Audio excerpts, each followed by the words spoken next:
दिनेश अरोड़ा, जो हमारे संजय सिंह जी ने भी कहा कोर्ट के अंदर, यही दिनेश अरोड़ा और यही अमित अरोड़ा ने कई बार स्टेटमेंट्स दिए हैं। और एक बार तो इसके स्टेटमेंट में लिखा है कि क्या भैया संजय सिंह को आपने कोई पैसा दिया, वाला नो नेवर। तो ऐसी क्या बात हुई कि आज वो बदल गया स्टेटमेंट?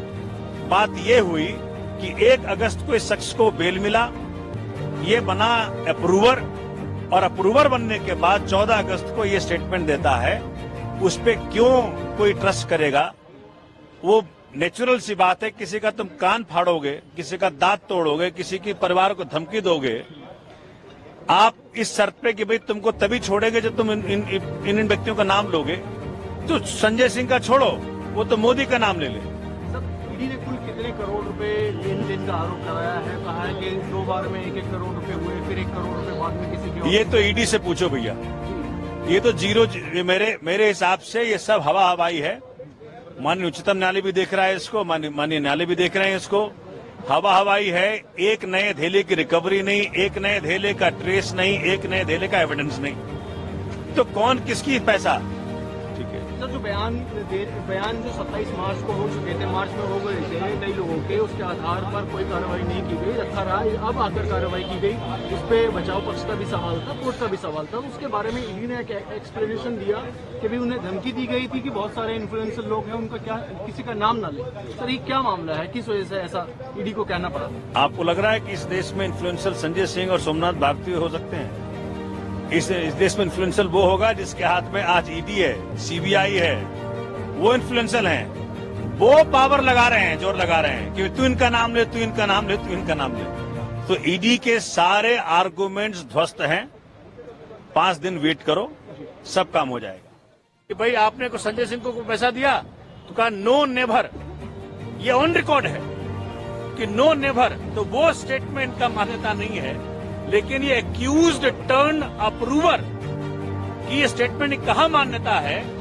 ये माननीय उच्चतम न्यायालय फैसला करेगा और माननीय न्यायालय फैसला करेगा। सर, जो ट्रांजेक्शन की बात की गई 1 करोड़ और 2 करोड़, टोटल 3 करोड़ की बात की गई, और ईडी द्वारा ये भी कहा गया कि कहीं ना कहीं जो मोबाइल है वो सीज किया गया है, उसको डेटा उसका निकालना है आगे चलकर। किस तरीके से देखते हैं? तो माननीय न्यायालय ने पूछा ये बात कि जब फोन तो आपके पास है तो डेटा क्या निकालना है?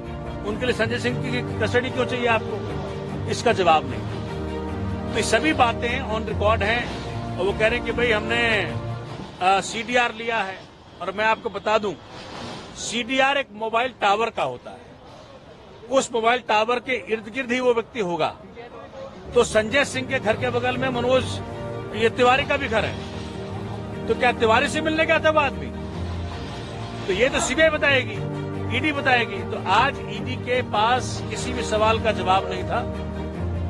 आज ये बहुत दुखद है कि उस शख्स को ये प्रताड़ित करने का प्रयत्न कर रहे हैं, जो कि इस देश के अंदर कमजोर की आवाज, देश के जन जन की आवाज पार्लियामेंट में उठाया और मोदी जी को मजबूर किया कई बार। पहले सदन से निकाला और आज जेल भेजा, लेकिन सच जल्दी बाहर आएगा, ये आपको मैं वचन दे रहा हूं। आपकी तरफ से आगे क्या कोर्स होगा, क्या कोर्ट जाना है अभी या क्या कानूनी तरीके से? अरे भाई, ये पहले प्रूफ तो कर लें। इनके पास कोई सबूत नहीं है, धेलेवर का सबूत नहीं है, 1 पैसे का ट्रेल नहीं है। ये सब हवाई है पूरा केस।